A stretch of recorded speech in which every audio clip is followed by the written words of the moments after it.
circumstances did you end up in like the most dangerous country in the world? Basically, I've been working in IT in developing countries for a number of years, primarily in Guyana. And I was offered a job to work for 3 months in Iraq in the Ministry of Finance, producing reporting information from their computer system, which by coincidence was the same system that was used within Guyana. So so that I accepted that job with a company called Bearing Point, which at the time was one of the largest IT consultancies in the world. So that's how I ended up going there. Can you tell me about the experiences you had during like your visit to Iraq? Obviously, for the main part, it wasn't very good. But initially, when I arrived, I was working with an IT team, an Iraqi IT team in the Ministry of Finance, and they were great people. I got on very well with them.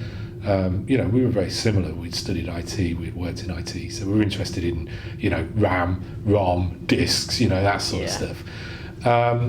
But obviously, on the 29th of May 2007, the Iraqi police came into the building, and the first thing I really knew about it was I heard someone shout, "Get down," and everyone stood up.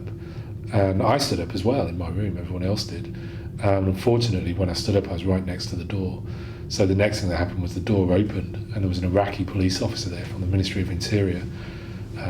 Looked at me, I looked at him, and he just pulled up a pistol and put it straight to my head. I put my hands up, and he led me out of the room.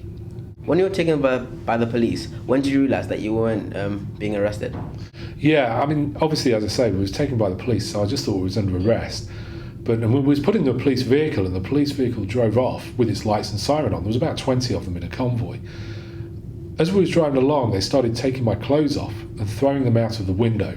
And that's when I thought, this is odd.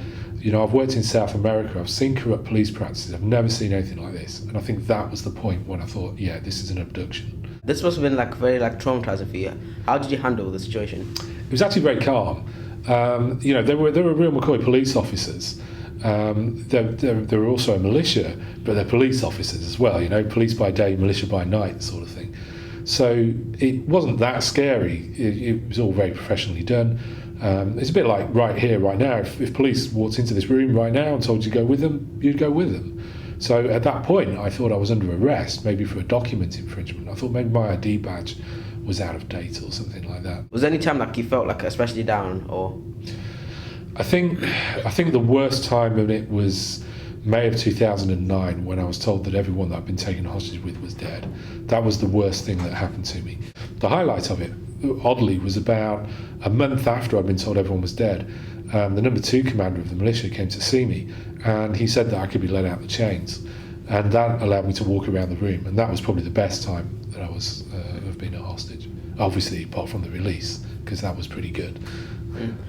When the militia told you that you're getting released, you must have had many emotions going through your head. Way through my hostage time, they told me I was going to be released, so I didn't believe them. I'd even done hostage release videos before, and obviously not got released. So I didn't believe they were going to release me, and I definitely didn't believe they were going to release me alive. I thought they were going to kill me.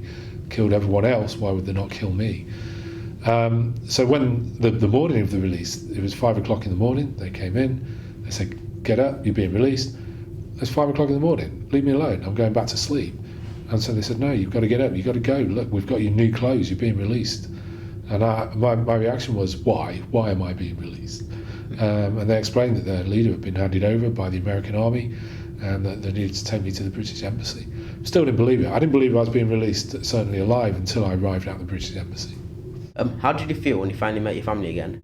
That was a bit weird. I spoke to them on the phone from the British embassy, but I'd not actually seen them in a number of years, because I've been working overseas since 2004, so I'd not seen them in a long time.